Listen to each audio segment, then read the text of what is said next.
जैसे आज का सेशन है वर्क्स एंड एमएनपी प्रोग्राम। तो इसमें हम लोग वर्क्स प्रोग्राम को भी ऊपर ऊपर कवर करेंगे और थोड़ा बहुत हम लोग एमएनपी प्रोग्राम को भी हम लोग कवर करेंगे। जैसा कि हम लोग जानते हैं कि आप किसी भी प्रोग्राम का अगर हम नाम लें तो बेसिकली क्या है ये, दीज आर बेसिकली प्लानिंग। अब प्लानिंग का अगर लिटरल मीनिंग अगर देखा जाए तो वो क्या है, planning is a process of thinking about the activities required to achieve a desired goal and this involves creation and maintenance of a plan. इसका मतलब है हम जब भी किसी भी चीज को हम प्लान करते हैं तो इसका मतलब प्री रिक्विजिट क्या है, हमारे पास एक गोल है कि हम अचीव क्या करना चाहते हैं। जब तक वो गोल नहीं है तब तक वो प्लानिंग नहीं है, तब तक वो मेयर ऑफ फैंटेसी है बस। तो planning is a process of thinking about the activities और उसका प्री रिक्विजिट क्या है, एक desired goal and this is one of the executive function of the brain. कहने का मतलब है हमारा दिमाग हर समय कुछ ना कुछ प्लानिंग करता रहता है, भले वो विथ गोल हो, विदाउट गोल हो, विदाउट एनी विश हो, जो भी हो, लेकिन हमेशा हमारा दिमाग किसी न किसी चीज में लगा रहता है। So this is the executive function of brain and this consists of formulation, evaluation and selection of किस क्या, sequence of thought और action।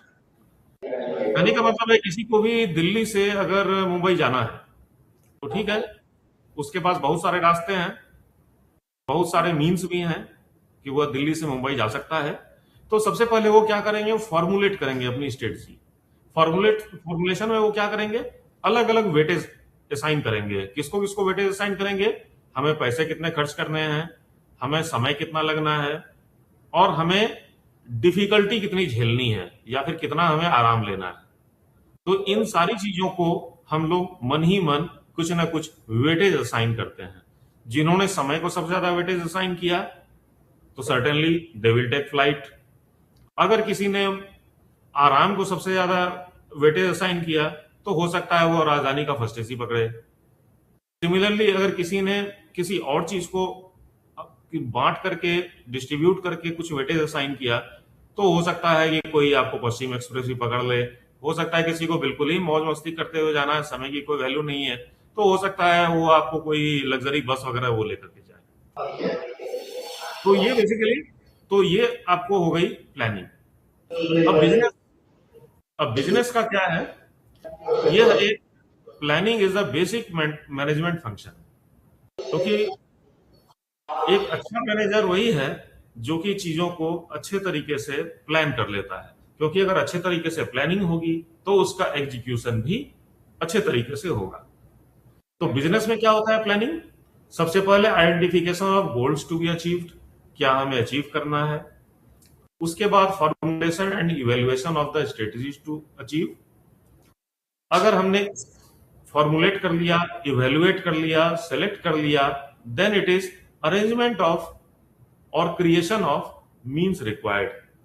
अब सिर्फ मीन्स को क्रिएट करने से ही मतलब नहीं है, बल्कि उसको हमें इंप्लीमेंट भी करना है और डायरेक्शन भी उसे देना है और साथ ही साथ उसे हमें मॉनिटर भी करना है of all steps in proper sequence.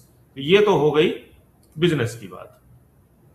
So this planning demands high level of conceptual and visionary thinking, and this is not merely expansion and modernization of the system। कहने का मतलब हमारे पास स्टीम लोकोमोटिव पहले चल रहे थे, it is not mere expansion की भाई हजार और स्टीम लोको आ जाए, नहीं। This is to take stock of current status, to take corrective action in the world of changing market. क्योंकि आज के डेट में आप देख रहे हैं आपका मार्केट, टेक्नोलॉजी बहुत ही रैपिडली चेंज हो रहा है। तो जब भी हम एक्सपेंशन या मॉडर्नाइजेशन की बात करते हैं तो उसमें जो मार्केट में क्या टेक्नोलॉजी चल रही है, क्या सिनेरियो है, उस चीज को भी ध्यान में लेना पड़ता है। So it is not merely expansion और मॉडर्नाइजेशन। अब हम लोग रेलवे में आ जाते हैं, रेलवे की प्लानिंग क्या है। तो हमारी जो पहले गोल की बात हम लोग कर रहे थे ना, तो गोल क्या होगा, it is some sort of quality, quantity, cost and of course अगर कोई स्टैट्यूटरी रिक्वायरमेंट है तो उसको हमें पूरा करना है। अब क्वालिटी है, क्या क्या एट्रीब्यूट्स हो गए, सेफ्टी, सिक्योरिटी, पंक्चुअलिटी, कंफर्ट अगर पैसेंजर को ट्रांसपोर्ट कर रहे हैं तो। अगर क्वांटिटी में अगर बात करें तो क्वांटिटी का मतलब क्या है, आपका टर्नओवर बढ़े, आपका रेवेन्यू आपका बढ़े। और रेवेन्यू कैसे बढ़ेगा, आप जब तक आप ज्यादा बिजनेस नहीं कर पाएंगे तब तक तो नहीं बढ़ेगी। तो this necessitates for better utilization of assets. कहने का मतलब हमारे पास में जो भी असेट्स हैं, चाहे वो रोलिंग स्टॉक हो, चाहे ट्रैक हो, चाहे सिग्नलिंग सिस्टम हो, जो भी है, उसका बेटर यूटिलाइजेशन ऑफ असेट्स, तो वो क्या करता है, हमारी क्वांटिटी को बढ़ाने में मदद करेगा। तीसरा आइटम बहुत ही इंपॉर्टेंट है, that is the reduction in cost. क्योंकि कॉस्ट अगर गया तो ऑर्गेनाइजेशन गई। अब कॉस्ट किसका है, man, machine, material, infrastructure and down time of asset. Down time of asset इतना ज्यादा इंपॉर्टेंट क्यों है, ये एक इनविजिबल कॉस्ट है, यह एक इनविजिबल कॉस्ट है। लेकिन हमारा जो कोई भी मेंटेनेंस ऑर्गेनाइजेशन है, चाहे इलेक्ट्रिकल इंजीनियरिंग हो, मैकेनिकल इंजीनियरिंग हो, सिविल इंजीनियरिंग हो, सब इसी के पीछे रहते हैं लगे हुए कि how to reduce the down time of asset. तो quality, quantity, cost and statutory requirement, ये चार चीजों को हमें, ये हमारे ऑब्जेक्टिव हैं, इन चार चीजों को हमें ध्यान में रखना है। क्वालिटी इंप्रूव करना है, क्वांटिटी इंप्रूव करना है, कॉस्ट को रिड्यूस करना है, और स्टैट्यूटरी रिक्वायरमेंट जो भी चीजें हैं उसको हमें कंप्लाई करना है। अब रेलवे में प्लानिंग में क्या मतलब है, this involves integrated approach for creation of infrastructure, asset, machinery and plant. जैसा नाम से ही लग रहा है, मशीनरी एंड प्लांट क्या हो गया, plant 41 MNP program. Assets means, यहां पर असेट का मतलब हम जो जिससे मतलब है हमारा, वो है हमारा रोलिंग स्टॉक्स। वो क्या हो गया आपका, प्लानेट 21। ये बाकी के जितने भी हैं वो सारे के सारे आपके हो गए इंफ्रास्ट्रक्चर में, जो कि आते हैं किसके अंदर, वर्क्स प्रोग्राम के अंदर। तो works program, rolling stock program, machinery and plant program. ठीक है, आगे बढ़ते हैं।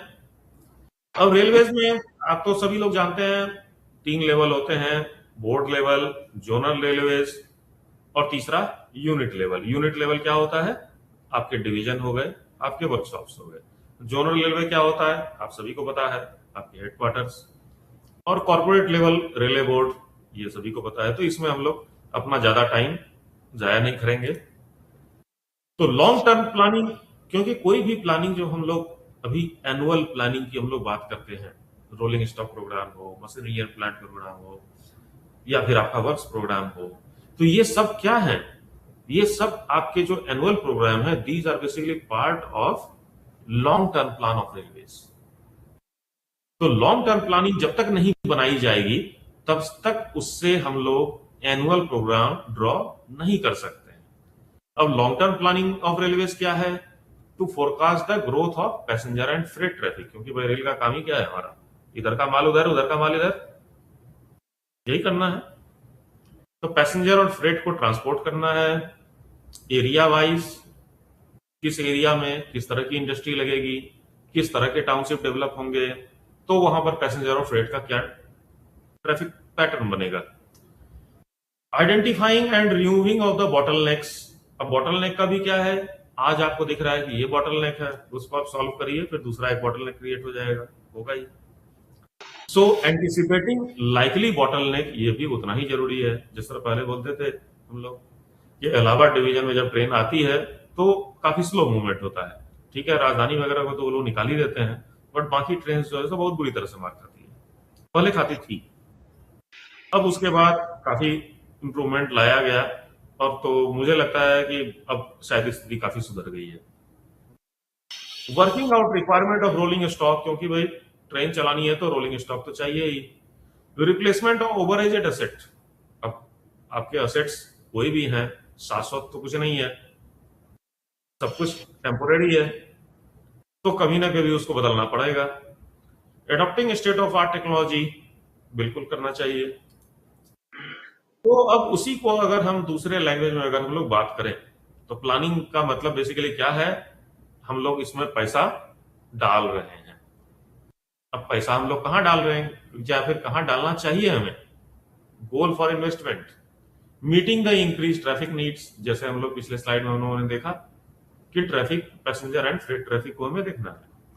Improving customer focus, customer focus बहुत ज्यादा जरूरी है, अदरवाइज कस्टमर ऐसे ही आपसे दुखी रहता है। आपसे क्या मतलब, आपसे, हमसे, हम सभी से दुखी रहता है।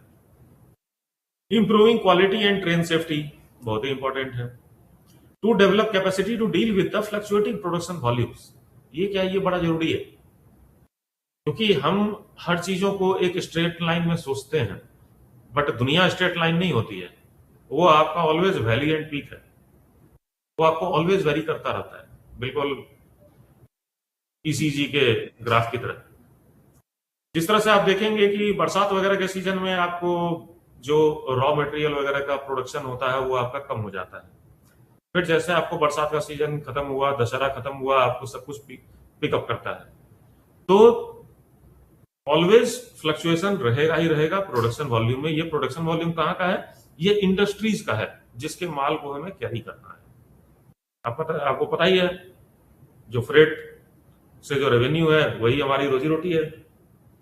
तो फ्लक्चुएटिंग प्रोडक्शन वॉल्यूम को टेक केयर करने के लिए हमें कैपेसिटी को डेवलप करना होगा।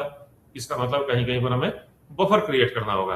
Human resources, employ training, work place safety, इसका इंपॉर्टेंस आप सभी जानते हैं। New technology adoption, environmental responsibility, ये तो है ही। तो एनुअल प्रोग्राम जो है, it is basically review and follow up of long term plan. और क्या कैटेगराइज किया जाता है? Works, rolling stock and machinery and plant. 2015-16 में आपको एक रेलवे का 5 ईयर प्लान आया था। ये रेलवे का 5 ईयर प्लान था, क्योंकि ओरिजिनल 5 ईयर प्लान खत्म हो गया। टू ट्रांसफॉर्म द नेटवर्क, इसके लिए 4 गोल बनाए गए थे, जो कि sustainable and measurable improvement in customer experience. Customer experience का मतलब यहां पर सिर्फ पैसेंजर ही नहीं है, बल्कि फ्रेट भी है। तो इसके जो गोल्स थे, sustainable and measurable improvement in customer experience, safety बढ़ाएंगे, एक्सपेंशन करेंगे, और फाइनल गोल था कि हम फाइनेंशियली सेल्फ सस्टेनेबल बनेंगे। इसके लिए अब बात वैसी है कि सिर्फ बड़ी बड़ी बातें करने से तो होगा नहीं। फाइनली मनी है, पैसा है, क्वांटिफाई करना है। तो क्वांटिफाई करने के लिए उन्होंने बताया कि 21 से 30 मिलियन हम लोग पैसेंजर पर डे पर पहुंचेंगे, 1.5 बिलियन पर डे पर आएंगे। और ये पहुंचेंगे कैसे? तो गेज कन्वर्सन करेंगे, एडिशनल ट्रैक, इलेक्ट्रिफिकेशन, ये हम लोग करेंगे हाई ट्रैफिक रूट्स का। अचीवमेंट सो फार 23-24 का ही ईयर बुक मेरे पास अवेलेबल है, तो मैंने ये डेटा वहीं से लिया है। तो ये आपको रेलवे ईयर बुक 23-24, ये आपके रेलवे बोर्ड के वेबसाइट पर है, मैंने वहीं से ये डेटा लिया है। तो इसमें देख रहे हैं वैगन की संख्या में बढ़ोतरी हुई है, रूट किलोमीटर भी थोड़ा बढ़ा है, लोकोमोटिव की संख्या भी बढ़ी है, पैसेंजर कैरिंग व्हीकल भी बढ़ा है। अब 5 ईयर प्लान जो है गवर्नमेंट ऑफ इंडिया का तो चला गया, जिसमें कि सारी मिनिस्ट्री मिल करके, सेक्रेटरी लेवल के ऑफिसर मिल करके और पूरी अपनी रिक्वायरमेंट बनाते थे। कि मिनिस्ट्री ऑफ शिपिंग बताता था कि इतने जहाज आएंगे, इतना माल उतरेगा। अर्बन ट्रांसपोर्ट वाले बताते थे कि हमारे, अच्छा, अर्बन डेवलपमेंट वाले बताते थे कि हमारी इतनी टाउनशिप बनेगी। तो वो सब तो खत्म हो गया। अब जो रेलवे का एनुअल प्लान है, it is guided by national rail plan 2030। अब नेशनल रेल प्लान कहाँ है 2030? ये भी आप रेलवे बोर्ड के वेबसाइट पर सर्च करेंगे, आपको मिल जाएगा। जो इसके साइलेंट फीचर्स हैं वो बस मैं आपको बता देता हूं। To develop the capacity by 2030 तक, ऐसी कैपेसिटी हमें डेवलप करना है जो कि 2050 तक के नीड को टेक केयर कर सके। 2051 तक हमारा मॉडल शेयर 45% तक पहुंच जाए। स्पीड, ये स्पीड जो है गुड्स ट्रेन की स्पीड है, जो कि एक एवरेज स्पीड हमारी 50 पहुंच जाए। एंटी केएम 5.5 पहुंच जाए। Number of passenger 19.5 billion per year पहुंच जाए। और हाई स्पीड रेलवे जो है वो आपका 3,485 तक पहुंच जाए 2025 तक। अब ये कैसे अचीव होगा? Construction of new terminal means इसमें अट्रैक्टिव पॉलिसी लाई जाएगी, जिससे कि प्राइवेट ऑपरेटर्स हैं वो अपना पैसा लगाने के लिए अट्रैक्ट हो। सिंगल इन्वेस्टमेंट पॉलिसी होगी, मोर डीएफसीज आएंगे, overall reduction of transportation cost, 45,000 locomotive की जरूरत पड़ेगी, वैगन रिक्वायरमेंट 10 लाख की होगी। Overall reduction of transportation cost का मतलब क्या है? अगर आप अलग अलग कंट्रीज का अगर आप कंपैरिजन करें तो जो लॉजिस्टिक कॉस्ट है इंडिया में वो आपका मैन्युफैक्चरिंग कॉस्ट का लगभग 14% है, और कंट्रीज लाइक चाइना वगैरह में वो आपका 10 के नीचे है। रीजन, तो इसलिए कोशिश की जा रही है रेलवेज को प्रोलिफरेट करने की, क्योंकि रेलवे को माना जाता है कि यह एक इकोनॉमिक वे ऑफ ऑपरेशन है ट्रांसपोर्टेशन का। तो इसलिए रेलवे को प्रोलिफरेट करने की आवश्यकता है। अगर ग्लोबल मार्केट में compete करना है तो आपको टोटल कॉस्ट रिड्यूस करना है। टोटल कॉस्ट का 14% के आसपास आपका ट्रांसपोर्टेशन कॉस्ट है, तो कोशिश की जा रही है उस 14% को घटा करके 10% से नीचे लाने का। अब हम लोग आ जाते हैं अपने कोर बिजनेस पर, that is works program. It is primarily meant for creation, acquisition, replacement of infrastructure. Funding कहां से इसकी आती है? डीआरएफ, डीएफ, एक्सटर्नल रिसोर्सेज में आरआरएसके था। एक्सटर्नल बोरोइंग होती है आपको आईआरएफसी से होती है, पब्लिक से होती है, पीपीपी से होती है। ये आपके वेरियस प्लान हेड्स हैं, आप लोग इसके बारे में अवेयर होंगे। ये फंडिंग में डीआरएफ तो आप जानते ही हैं, डिप्रिसिएशन। ये आपको बेसिकली जो असेट को हमें रिप्लेस करना है, चूंकि इसमें एलोकेशन कम होता है क्योंकि ये इंटरनल रिसोर्सेस जो होता है उससे इसको फीड किया जाता है, इससे इसकी फंडिंग होती है। तो कहने का मतलब ये है कि अगर आपकी ऑपरेटिंग प्रॉफिट बहुत ज्यादा होगी तब तो इसको अच्छा पैसा मिलेगा, अदरवाइज इसमें एलोकेशन कम होता है। तो इसलिए ज्यादातर प्लानिंग की जाती है वो आपका मतलब कैपिटल और बाकी चीजों में की जाती है। ये आपके वेरियस प्लान हेड्स हैं, like new line, gauge conversion, doubling, traffic facility, railway research, road safety. तो अगर हम लोग mechanical engineering point of view से अगर हम देखें तो हमारे लिए जो ज्यादा इंपॉर्टेंट है वो होता है 42, क्योंकि हमारे workshops, diesel set, carriage and wagon के ओपन लाइन, वो सारे के सारे आपको प्लान हेड 42 में ही आते हैं। इसके अलावा अगर हम लोग रेलवे स्टेशन प्लेटफॉर्म पर अगर हम लोग वाटरिंग वगैरह का अरेंजमेंट कराते हैं वो आपका पैसेंजर एमिनिटी 53 में जाता है। अगर हम अपने यहाँ कॉलोनी में इंप्रूवमेंट करना चाहते हैं, स्टाफ वेलफेयर, तो वो आपका 51 में जाता है। इसके अलावा बाकी ट्रेनिंग नीड्स और अदर स्पेसिफाइड वर्क में जाते हैं तो 64-65 में जाता है। इसके अलावा एक और है आपको ट्रैफिक फैसिलिटी और यार्ड रिमॉडलिंग। अगर सीनियर डीओएम साहब से अगर दोस्ती है तो कुछ वर्क इधर से भी, या फिर पीसीओएम साहब से अगर दोस्ती है तो कुछ वर्क इधर से भी निकल जाते हैं। बट जो हम लोगों का मेन रोजी रोटी या जो कहा जाए वो हमारा प्लानेट 42 ही होता है। प्लानेट 42 अगर प्लेटफॉर्म पर, रेलवे स्टेशन पर वाटरिंग उस तरह के कुछ अरेंजमेंट करने हैं तो 53 होता है, स्टाफ के लिए 51 होता है। अब कोई भी प्लानिंग करते हैं, चाहे हम लोग वर्क्स प्रोग्राम करें या एमएटी प्रोग्राम करें या हम लोग किसी भी तरह की प्लानिंग करें, कायदे से यह एक पार्ट ऑफ कंटिन्यूअस एक्सरसाइज है at division level, workshop level. क्योंकि यूजुअली ऐसा ही होता है, आप लोगों में से जो भी अगर प्लानिंग सेशन से जुड़े होंगे तो उनको भी ये पता होगा कि फाइनली ऐसा ही होता है, आज लास्ट डेट है, आज जाना है। तो उस समय क्या होता है, कुछ ना कुछ हैफेजर्ड वे में कुछ भी हम लोग पुश कर देते हैं, जो कि कायदे से हमें नहीं करना चाहिए। So this is a part of continuous exercise at division level और workshop level, intended to improve the efficiency of operation, removal of bottleneck। ठीक है, कायदे से यह कंटिन्यूअस एक्सरसाइज है कि डेली हम जो जूता हम पहन रहे हैं वो जूता जो है सो डेली हमें पिंच कर रहा है, तो किस जगह पर हमें पिंच कर रहा है तो उसको डेली हम नोट डाउन करें कि इस चीज को इंप्रूव करने की जरूरत है, इस चीज को हमें इंप्रूव करने की जरूरत है। अदरवाइज नहीं तो फिर वही होता है कि आज लास्ट डे है, आज जाना है, आज 3 बजे तक चले जाना चाहिए, होता है, आप लोगों ने एक्सपीरियंस किया होगा। इसके अलावा कोई भी एक मेजर रेलवे प्रोजेक्ट होता है, this needs coordination between the department for the preparation of estimate. मसलन आप मान लीजिए कि आपके वर्कशॉप में ही अगर कोई एक छोटा सा शेड भी अगर बनाना है तो आप उसमें देखेंगे उसमें सिविल इंजीनियरिंग का भी काम होगा, उसमें जो मशीन अंदर लगेगी वो मैकेनिकल एस्टीमेट होगा, उसमें जो बिजली की सप्लाई होगी वो आपका इलेक्ट्रिकल एस्टीमेट होगा। इसका मतलब ये है कि एक छोटा से छोटा काम भी अगर आप करना चाहें तो उसमें भी आपको ये 3 डिपार्टमेंट की जरूरत पड़ जाती है। सिमिलरली इसी तरीके का अगर हम लोग कोई कोचिंग डिपो का काम करते हैं या हम किसी वर्कशॉप में या फिर, तो उसमें क्या होता है कि आपको अलग अलग डिपार्टमेंट के अलग अलग एस्टिमेट्स आपके बनते हैं and this needs coordination among the departments. उसमें मान लीजिए ऑफिस होगा, ऑफिस में फर्नीचर्स आएंगे तो वो कौन देगा? सिविल इंजीनियरिंग तो देगा नहीं, उसका एस्टिमेट आपको मैकेनिकल एस्टिमेट में आएगा, क्योंकि बिकॉज यूजर को क्या चाहिए, मैकेनिकल डिपार्टमेंट अगर यूजर है तो वो उसको चाहिए। तो आई थिंक ये क्लियर है कि दिस नीड्स कोऑर्डिनेशन। हालांकि इसमें मैंने लिखा है कि major railway project, in fact minor से माइनर में भी आप देखेंगे कि अलग अलग डिपार्टमेंट के इन्वॉल्वमेंट हो जाते हैं। तो पहला तो यह था कि कंटिन्यूअस एक्सरसाइज है, दूसरा यह है कि आपको वेरियस डिपार्टमेंट के बीच में एक कोऑर्डिनेशन चाहिए ही चाहिए।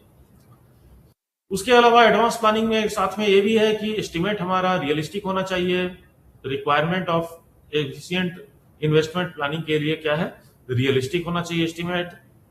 Working out of work in details and detail plan and estimate. इसके बाद because we are spending public money, हम लोग जनता का पैसा हम लोग खर्च कर रहे हैं, तो इसके लिए फाइनेंशियल जस्टिफिकेशन जरूरी है। तो फाइनेंशियल जस्टिफिकेशन किसके लिए जरूरी होगा?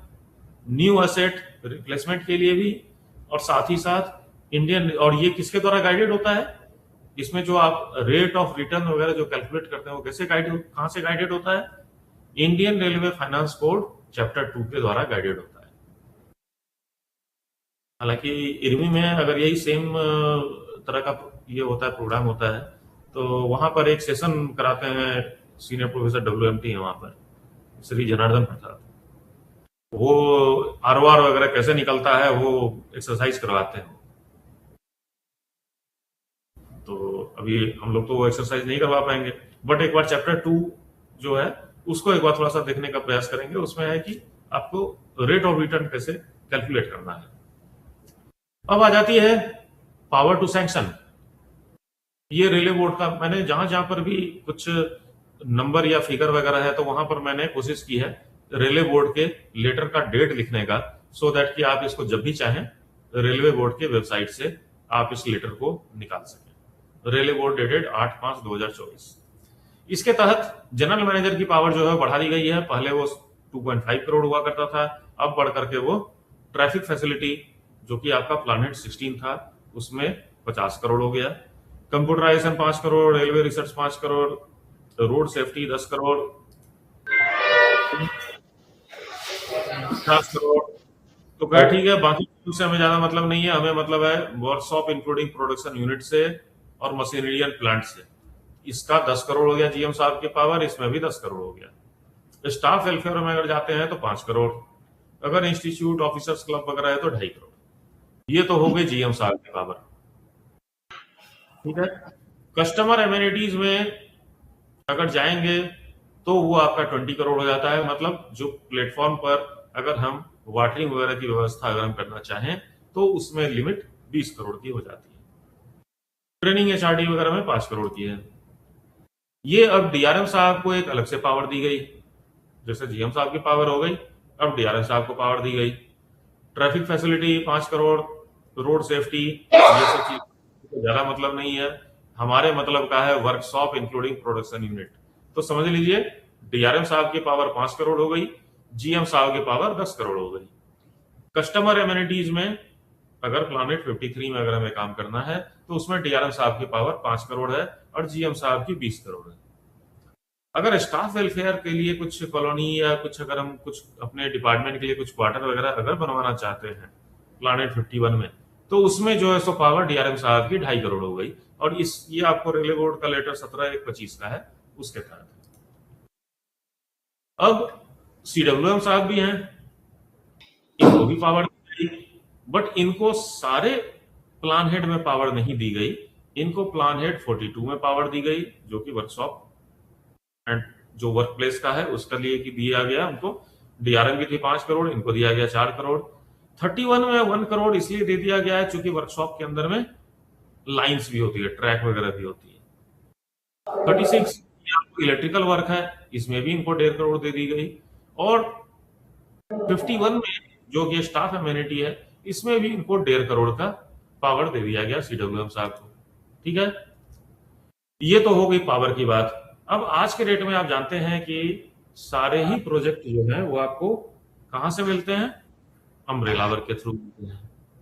तो अम्ब्रेला वर्क जो है, अम्ब्रेला का मतलब छाता, छाता का मतलब बड़ा हुआ छाता पकड़ा दिया गया। अब उस छाते से उसका मिनी अम्ब्रेला बना करके, सब अम्ब्रेला बना करके आप लोग काम करिए। इसको क्यों लाया गया? कि सिमिलर नेचर के इंफ्रास्ट्रक्चर वर्क को क्लब करके एक बड़ा वर्क बना करके और पार्लियामेंट से उसको एक बार पास करा लिया गया। अब क्या है कि एक बार जब वो पार्लियामेंट से पास होकर के आ गया, तो उसके बाद उसका सम अम्ब्रेला बना करके आप उसको खर्च करते रहिए, अलग अलग सैंक्शन करते रहिए। So this reduce the dependency on parliament session. पहले क्या होता था, 2.5 करोड़ के जितने भी वर्क थे, एक एक वर्क के ऊपर में वोटिंग होती थी और उसके अगेंस्ट में आपको अमाउंट सैंक्शन होता था। बिना पार्लियामेंट से, चूंकि जिसको पार्लियामेंट ने अप्रूव किया है उसको कोई दूसरा आदमी तो कर नहीं सकता है। तो पहले यह प्रॉब्लम थी कि अगर कुछ नया करना है या कुछ उसमें तब्दीली चाहिए तो वो काम करने में पार्लियामेंट सेशन के ऊपर में डिपेंडेंसी होती थी। अब क्या है कि उस डिपेंडेंसी को हटाने के लिए, उस डिपेंडेंसी को रिड्यूस करने, बिल्कुल हटा तो सकते नहीं है, फाइनली जनता का पैसा है, तो उसको रिड्यूस करने के लिए अम्ब्रेला वर्क का कंसेप्ट आया 2018-19 में। इसको अम्ब्रेला वर्क जो है उसके जो गाइडलाइंस हैं उसको टाइम टू टाइम उसको रिवाइज किया गया। लेटेस्ट लेटर आपको 29/10/14 का था। तो उसमें आपको इसकी करेंसी जो है 2 साल की रखी गई। मतलब 2025-26 में जो वर्क को सैंक्शन किया गया वो आपको वैलिड होगा 31/3/2027 तक। ये क्या वैलिड होगा? अम्ब्रेला की वैलिडिटी है। अम्ब्रेला जब सब अम्ब्रेला बन गया तो फिर वो अपना काम चलता रहेगा, उसके ऊपर कोई लिमिट नहीं है। बट जो अम्ब्रेला बना वो अम्ब्रेला के लिए है कि भाई साहब वो 2 साल के अंदर उसको आपको बांट देना है। अगर नहीं बांट पाए तो वो लैप्स कर जाएगा। New work as umbrella works. Zonal umbrella work के लिए होता क्या है कि जोनल रेलवेज अपना रिक्वायरमेंट जो है विदाउट फाइनेंस कंकरेंस, वो आपको एक तरह से एक थैला बनाया और थैला उन्होंने थ्रो किया कि भाई मुझे कोचिंग डिपो का डेवलपमेंट कराना है। ईस्टर्न रेलवे ने भी बोला, वेस्टर्न ने भी बोला, सदर्न ने भी बोला, नॉर्दर्न ने भी बोला, साउथ सेंट्रल ने भी बोला, सारे रेलवे ने बोला। तो सबने क्या किया कि एक एक अपना थैला बना करके बोर्ड को भेज दिया। अभी यह विदाउट फाइनेंस कंकरेंस जा रहा है, only copy endorse to finance है। क्योंकि अगर अभी से ही फाइनेंस में वेटिंग वगैरह लग जाएंगे कंकरेंस में, तब तो खैर जहाज डूब गया। जब वो थैला हर जगह से आपको छोटा छोटा थैला आपको बोर्ड के पास पहुंच गया। अब बोर्ड ने क्या किया, वहां पर एक कमेटी ऑफ एग्जीक्यूटिव डायरेक्टर है, वो बैठ करके क्या करेंगे, सारे थैले को मिला करके एक बड़ा सा थैला बनाएंगे या बड़ा सा एक अम्ब्रेला बनाएंगे। अब उसमें उनका क्या काम है, वो work out the name and cost of umbrella work. सबको मिला करके उन्होंने एक अम्ब्रेला बनाया। और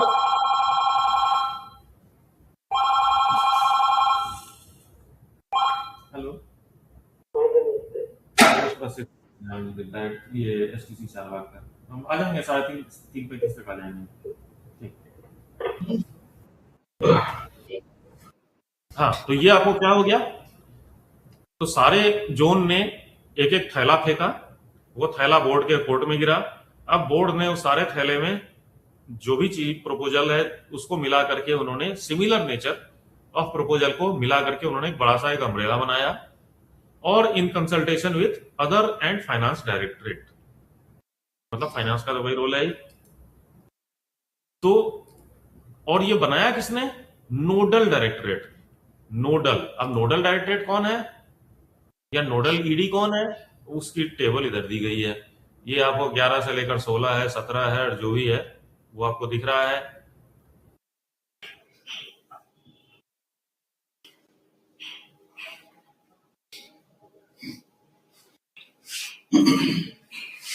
ये 42। हमारे काम का कौन सा है? 42।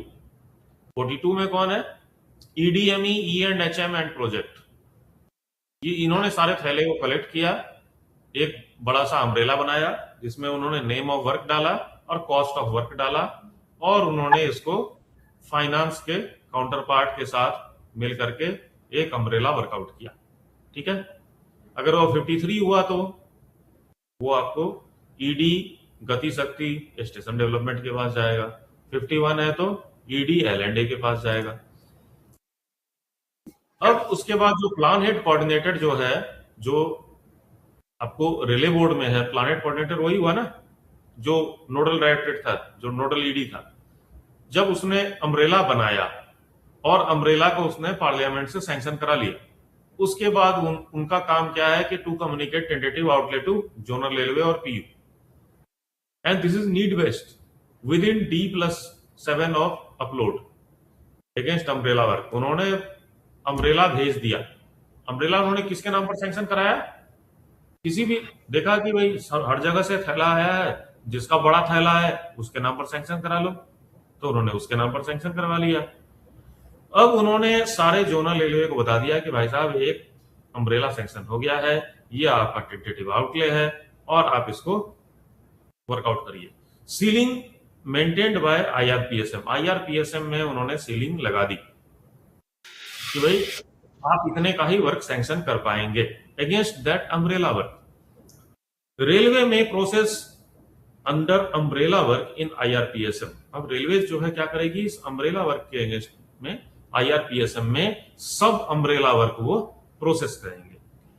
To start under new proposal for process under GM's umbrella work and process of sanction in routine way. मतलब जैसे IRPSM में होता है वैसे ही जाएगा, बट अंडर अम्ब्रेला वर्क। सब umbrella is linked to main umbrella. Zonal railway can approve work up to GM power. कहने का मतलब है कि GM साहब की पावर अगर 10 करोड़ है तो वो 10 करोड़ तक उसको आपको अप्रूव कर सकते हैं। Work above GM power to be send to railway board with concurrence of finance and approval of GM। ये तो है।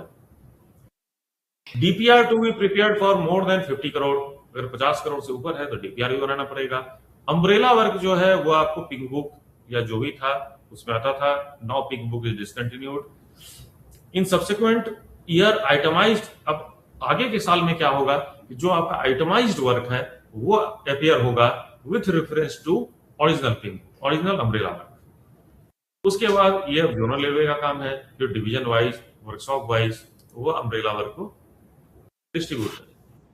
इसके अलावा एक और होता है आपको DRM प्रायोरिटी वर्क। इसके लिए भी आपको ये रेलवे बोर्ड के लेटर है, इसके तहत DRM प्रायोरिटी वर्क्स इसमें दिया। तो इसमें क्या है कि work costing up to 10 crore can be send directly.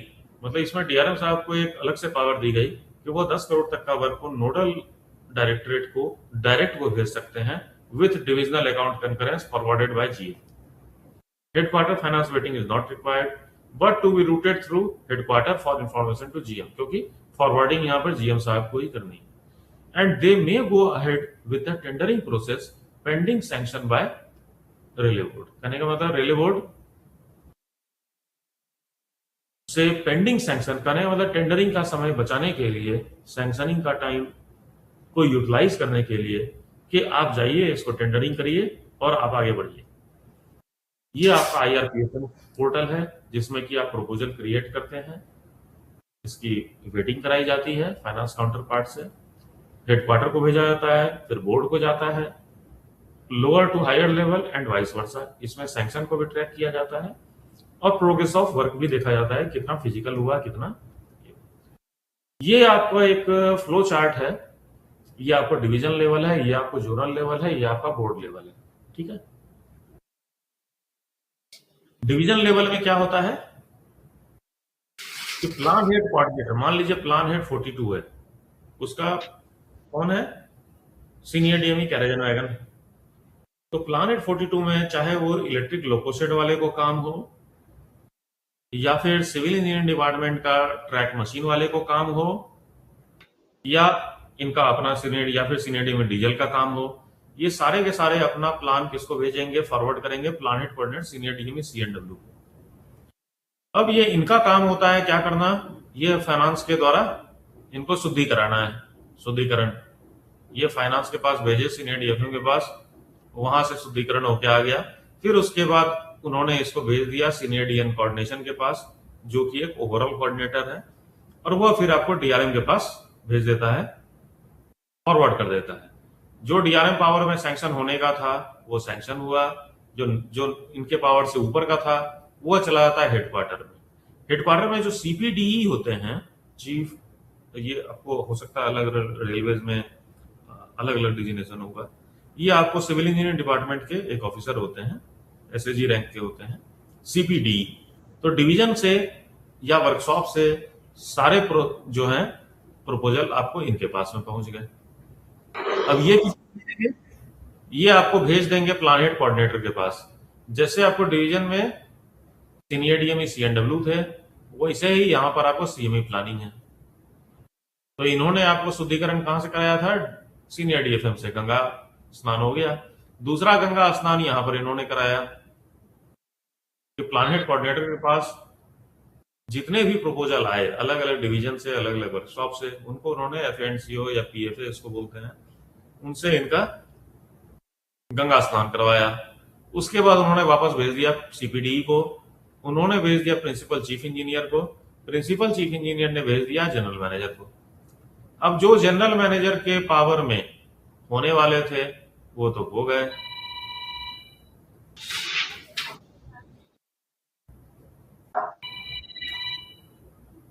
थोड़ा सा मीटिंग में है थोड़ा। हाँ ठीक, व्हाट्सएप कर दिया, धन्यवाद। अब जीएम के पावर साहब के पास में जितना हो गया जो नहीं हो पाया या जो इनके पावर से ज्यादा की थी वो पहुंच गया ईडीसीईजी बोर्ड। जो काम सीनियर कोऑर्डिनेशन का, वही काम सीपीडीई का, वही काम यहाँ पर ईडीसीई एग्जीक्यूटिव डायरेक्टर सिविल इंजीनियरिंग जी रेलवे बोर्ड का। अब इन्होंने फिर से भेजा नोडल डायरेक्टरेट के पास, जैसे सीनियर डी में सीएनडब्ल्यू के पास, सीएमई प्लानिंग के पास, यहां पर वो जो था आपको ईडीएमई प्रोजेक्ट जो भी था XYZ उसके पास पहुंचा। उसके बाद फिर इसने शुद्धिकरण फिर से यहां कराया, गंगा यमुना सरस्वती, यहां पर इन्होंने शुद्धिकरण कराया फाइनेंस डायरेक्टरेट से, और कराने के पास फिर वापस इन्होंने ईडीसीई के पास भेज दिया, और उन्होंने भेज दिया बजट डायरेक्टरेट के पास। तो ये आपका साइकिल है IRPSM का सैंक्शन। यह आपका कुछ इलस्ट्रेशन है पिंक बुक का, जो पहले आपको आता था। आज के डेट में इसको हम लोग पिंक बुक नहीं बोलते हैं, इसको हम लोग बजट ग्रांट, या रेलवे बोर्ड के वेबसाइट पर आप जाएंगे तो आपको दिख जाएगा, अलग अलग रेलवेज के आपके अलग अलग उसमें दिए हुए हैं।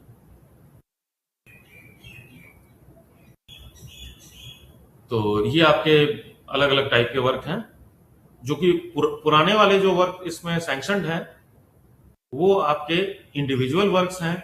जितने भी इनके नए नए वर्क सैंक्शन हुए हैं वो सारे के सारे आपको पिंक बुक, जिस तरह ये वाला आपको दिख रहा है पिंक बुक NR, ये सब अम्ब्रेला वर्क है जो सैंक्शन हुआ against pink book of northern railway 1819।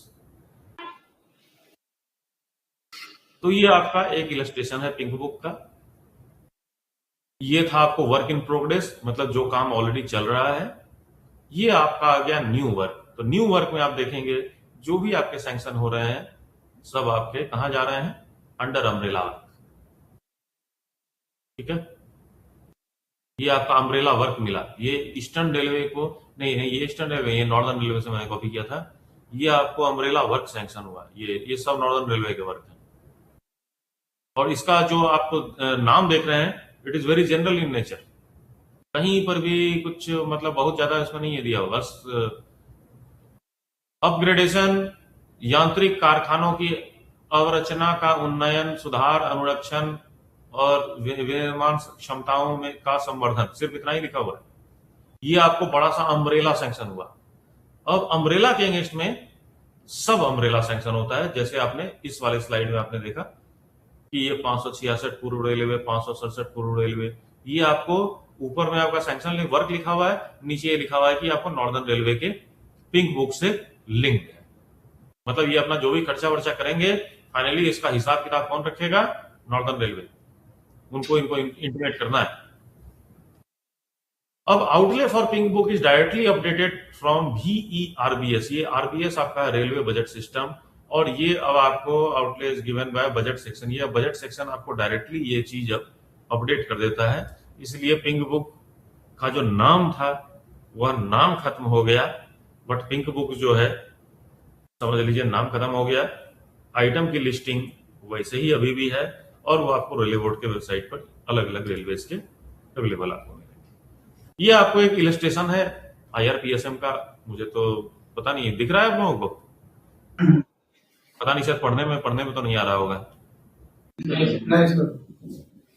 ये आपको बेसिकली प्रपोजल बैंक है, मतलब एक्टिव प्रपोजल जो आप देख रहे हैं। इसमें जो भी 42-40, ये मैं एक एग्जांपल में दे रहा हूँ रेल पहिया कारखाना बेला का, कि जहां पर आप देख रहे हैं 42 42 लिखा हुआ है, मतलब आपको वर्क्स प्रोग्राम अंडर PH42।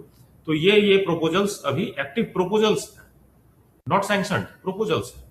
और जैसे ही ये आपको सैंक्शन हो जाएंगे तो फिर उसके बाद ये ऑल वर्क्स में आ गया, तो ये आपको सैंक्शन वाले आपका प्रोजेक्ट ID और वो सब कुछ इसमें आपको आ जाएगा।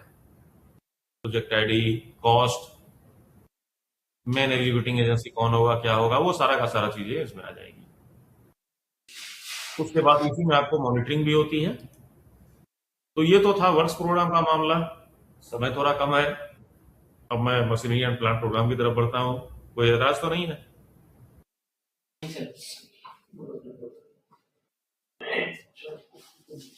अब मशीनरी एंड प्लांट प्रोग्राम क्या है? जैसे आपका वर्क्स था, वह आपका एक तरह से जो एनुअल प्रोग्राम था, it was basically follow up of long term plan. तो मशीनरी एंड प्लांट प्रोग्राम जो है यह भी एक तरह से लॉन्ग टर्म प्लान का ही फॉलो अप है। अब मशीनरी एंड प्लांट जो है एक तरह से क्या है, ये दीज आर एक्सपेंसिव एसेट्स। तो इसलिए दीज आर, जो आपका MNP प्रोग्राम है, it is meant for new acquisition. कभी कभार इसमें रिहेबिलिटेशन भी हो जाता है। New tools and plant costing more than 10 lakh, मतलब TNP अगर कोई 10 लाख से ज्यादा की है, वह MNP प्रोग्राम के तहत सैंक्शन होगा। अब MNP का एग्जैक्ट डेफिनेशन क्या है? एज पर कोड, जो भी मशीन आपकी स्टेशनरी है, इमूवेबल है, जहां पर कि जॉब है वो मशीन के ऊपर आ रहा है, दैट इज कॉल्ड MNP। हालांकि MNP में आपके मूवेबल आइटम भी काउंट होते हैं, like lorry, forklift, JCB, road mobile crane, utility vehicle, वो भी इसमें आते हैं। TNP का क्या डेफिनेशन है? ये आपको मूवेबल मशीन है, इसमें सारे आपके मेजरिंग इंस्ट्रूमेंट्स आ जाते हैं, स्मॉल टूल्स, ऑफिस इक्विपमेंट, वो सब भी इसमें आ जाते हैं। बट वही है, अगर 10 लाख से ज्यादा का अगर है, तब वो MNP प्रोग्राम के परव्यू में आता है।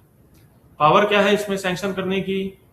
MNP GM साहब की 10 करोड़, डेट लिखा हुआ है बगल में, ये आपको रेलवे बोर्ड की चिट्ठी का डेट है। PCME 2 crore, DRM CWM 50 lakh. Railway board किसको सैंक्शन करेगा?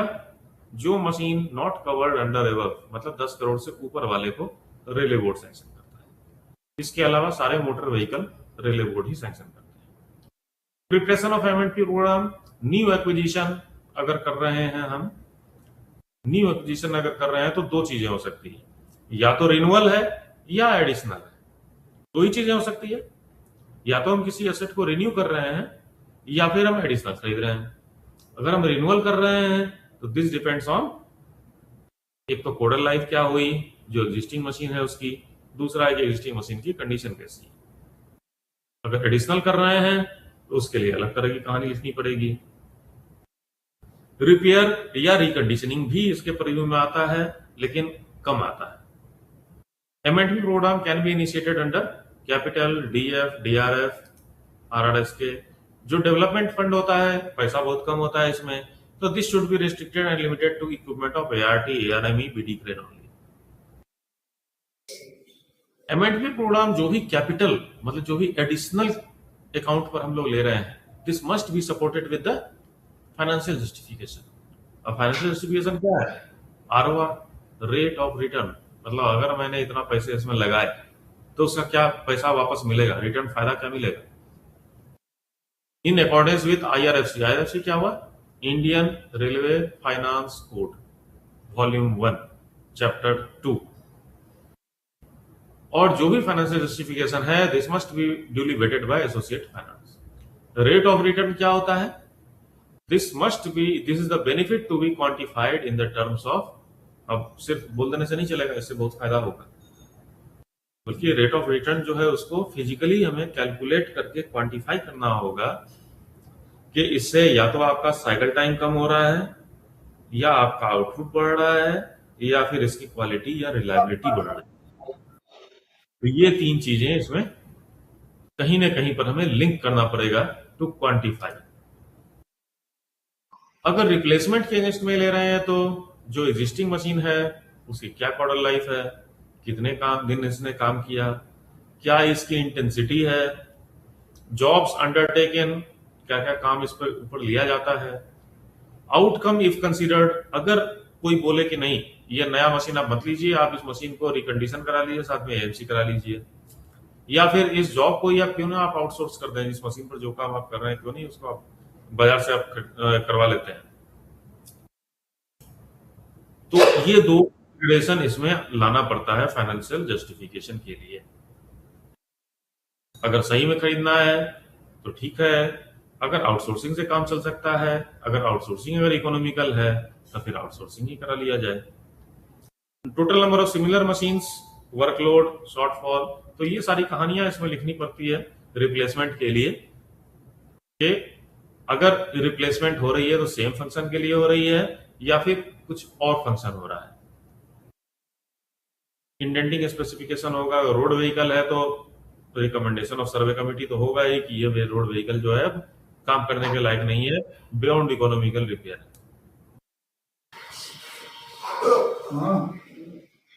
अगर हम लोग रिप्लेसमेंट अकाउंट में जा रहे हैं तो उसके गाइडेंस के लिए रेलवे कोडल लाइफ का रेलवे बोर्ड ने निकाला था 25/2006 एंड 922/2022।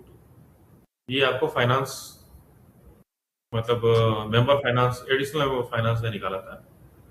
तो ये आपकी एवरेज लाइफ दी हुई है, कोडल लाइफ। तो यह जो है सो एक जस्टिफिकेशन का काम करता है कि इसके आधार पर हम लोग रिप्लेसमेंट प्लान कर सकते हैं। बट रिमेंबर, सिर्फ codal life is not the reason कि आप असेट को रिप्लेस करें, साथ में उसकी कंडीशन भी लिखनी पड़ती है। ये कंडीशन इसकी खराब है,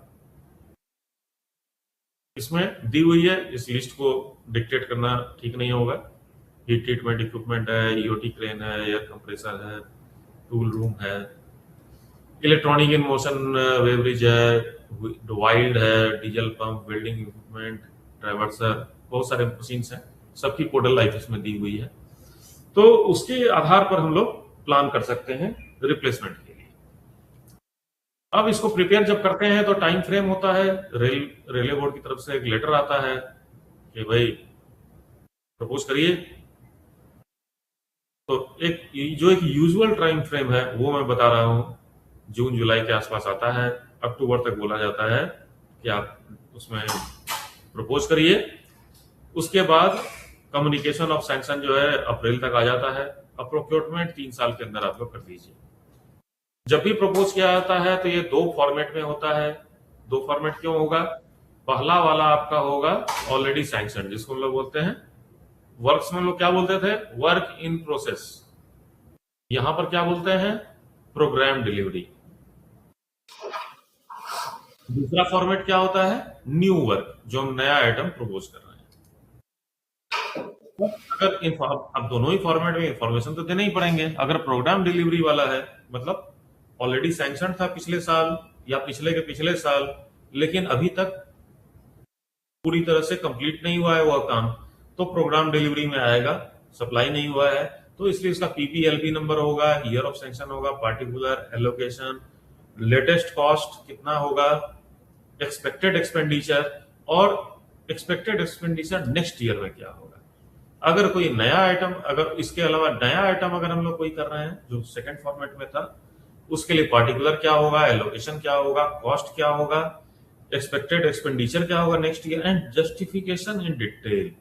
जितने भी हम लोगों ने बात की है ना, वो सारा का सारा वो जस्टिफिकेशन की ही बात कर रहे थे। अगर रिप्लेसमेंट है तो क्या क्या जस्टिफिकेशन होगा, कैपिटल है तो सबसे बड़ा उसका जस्टिफिकेशन तो आपको क्या होता है, आरओआर होता है। Budget provision, capital, DRF, RRS के। अब जब पैसा रेलवे बोर्ड दे रहा है तो नेचुरली वो पूछेगा भी, मॉनिटर भी करेगा। प्लानिंग में आपने देखा ही था, प्लानिंग के डेफिनेशन में कि मॉनिटरिंग भी होना है उसका। तो ये मॉनिटरिंग का पार्ट है कि बजट रिव्यू। इसमें प्रोग्रेस देखी जाती है कि भाई साहब आपने जो पैसा भारतीय रेल ने बोरो करके कहीं से लिया तो उससे एंटिसिपेटेड बेनिफिट तो मिलना चाहिए ना, तभी तो। अदरवाइज रेलवे तो इंटरेस्ट पे कर रही है दूसरे को, जहां से मनी बोरो किया हुआ है। तो इसलिए इसकी बजट की रिव्यू की जाती है प्रोग्रेस देखने के लिए कि सही में आपका प्रोग्रेस हो रहा है या नहीं हो रहा है। और कायदे से प्रोग्रेस हम लोगों की कम होती है, जो कि नहीं होना चाहिए। यह एक इलस्ट्रेशन है एमएनपी प्रोग्राम का। ये आपको नॉर्दर्न रेलवे का ही मैंने कॉपी किया था एक बुक से पिछले साल के। जिस तरह से आप देख रहे हैं, rail cum road vehicle system of online monitoring of rolling stock 6 numbers. तो इस तरीके से यहाँ पर है। अब वो अम्ब्रेला वर्क जो है उसका भूत जो है अब एमएनपी में भी घुस चुका है। जिस तरह से एक जनरल नॉर्दर्न रेलवे का जनरल वर्क है, supply installation of fully automated computerised single car test rig for LHP and ICF coach for rolling stock depot 100 numbers. यह एक अम्ब्रेला वर्क सैंक्शन हुआ। अब क्या करेंगे बाकी रेलवे, सब इसमें खरीदेंगे क्योंकि इसको तो बांटना पड़ेगा तो ये वाला 300 करोड़ का काम है तो ये तो बांटना पड़ेगा सबको। ये आपके नई खरीद वाली चीजें हैं। पिछली वाली जो है ये सब प्रोग्राम डिलीवरी थी, ये अभी तक अपियर हो रहा है। अम्ब्रेला वर्क 20-21 से इतना तक होना नहीं चाहिए। 2 साल से ज्यादा हो सकता है, कुछ रिलैक्सेशन मिला होगा कायदे से। 2 साल से ज्यादा उसकी वैलिडिटी नहीं होती है अम्ब्रेला वर्क की। उससे पहले उस अम्ब्रेला को सब अम्ब्रेला बना देना है। Ludhiana rail engine set, CNC wheel lathe, ये सब। एमएनपी जैसे उसमें क्या था आपका, आईआरपीएसएम था। इसमें क्या है आपका, irmnp.com। इसमें वही काम होता है, क्रिएशन होता है, वेटिंग होता है, सबमिशन टू हेडक्वार्टर बोर्ड होता है, ट्रैकिंग फॉर सैंक्शन होता है, प्रोग्रेस फॉर प्रोक्योरमेंट होता है and updation of MNP asset. ये एक नया चीज है जो कि किया जाता है आपके IRMNP पोर्टल पर। यह आपका एक तरह से इलस्ट्रेशन है, डैशबोर्ड है, इस तरीके से दिखता है आपका एमएनपी पोर्टल। और ये आपका है कि अगर रेलवे बोर्ड के पावर में कौन कौन से सैंक्शन है, ये मैंने आरडब्ल्यूपी बेला का लिया है। इसमें देख रहे हैं ज्यादातर इसमें कैप वाले हैं, कैप 1% डीआरएफ आपको दिख रहा है। ये आपको रेलवे बोर्ड के पावर वाला है। रेलवे बोर्ड का पावर इसलिए है क्योंकि उस समय जीएम की पावर कम हुआ करती थी। आज के डेट में जीएम की पावर 10 करोड़ हो गई है, तो कायदे से ये सब नहीं आना चाहिए। ये आपको जीएम के पावर वाली है सब इधर। ये सब हमारे रेफरेंस हैं, मैंने कहा से मतलब मटेरियल में मैंने रेफरेंस मैंने कहां से लिए हैं। तो rolling stock code, engineering code, various letters from railway board, जो भी चिट्ठियां आती हैं उसको मैंने कंसिडरेशन मतलब उनसे मैंने रिफर किया है। तो मेरे तरफ से फिलहाल इतना ही था। अगर कुछ डाउट्स हो तो बताएं।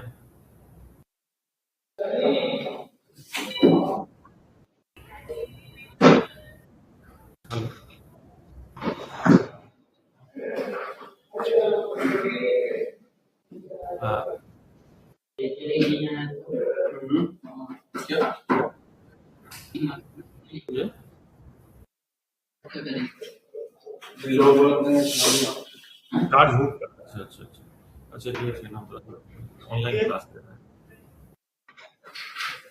मान लीजिए 2 साल के अंदर नहीं आई, 8 तो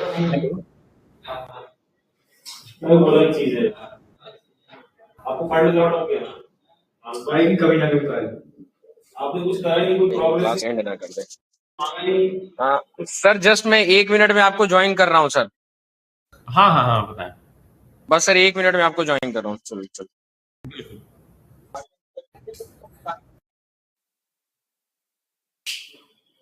वो तो आपने टेंडर अवार्ड कर दिया, अम्ब्रेला की करेंसी 2 साल है सैंक्शन के लिए, बाद में तुम्हारी किसी 5 साल में ही कोई दिक्कत नहीं। ये करेंसी जो 2 साल है कि अम्ब्रेला कोई इंडिविजुअल वर्क सैंक्शन कराने के लिए। मतलब जो अम्ब्रेला आपका सैंक्शन हुआ है उसकी वैलिडिटी आपको 2 साल के है। कायदे से अम्ब्रेला के जितने भी कपड़े हैं वो फट जाने चाहिए 2 साल के अंदर। अगर वो नहीं, जो कपड़े में बच गए वो कपड़े एक्सपायर हो गए, बाद में आपने सब अम्ब्रेला में उसे आपने करा लिया है तो वो आपका एज यूजुअल जैसे चलता है, चलते रहता है। आइडियली तो भाई हमारा तो फिर मैं वही बोल रहा हूँ ना कि क्योंकि रेलवे ये पैसा जो है आपको बोरो करके दे रही है, तो अब हमारा ये फर्ज बनता है कि जो पैसा रेलवे इंटरेस्ट पे करके मार्केट से बोरो करके दे रही है फॉर सम एंटिसिपेटेड बेनिफिट, तो उसको हम जितना जल्दी या जितना टाइम से उसको अगर हम कंप्लीट कर लेंगे तो रेलवे को वो फायदा जो भी मिलना था वो आपको टाइम से मिलेगा। तो जो भी इंटरेस्ट में पैसा लिया गया वो थोड़ा मतलब